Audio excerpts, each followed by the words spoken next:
দিনাজপুরের বিরামপুরে নানা আয়োজনের মধ্য দিয়ে পালিত হলো ১৭০তম সাঁওতাল বিদ্রোহ দিবস।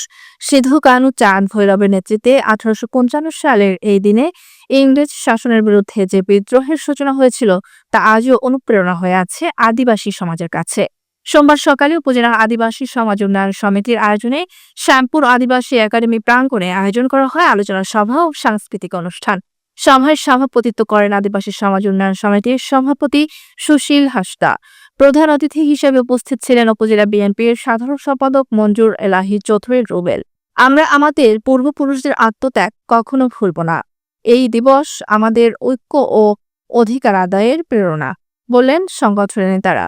সভায় আরও বক্তব্য রাখেন সম্পাদক কার্লুস মার্ডি বিজয়, সহসভাপতি মুকুল হাসদা ও পল্লু হাসদা, দেশাম পারগানার কেরুবিন হেমব্রম প্রমুখ।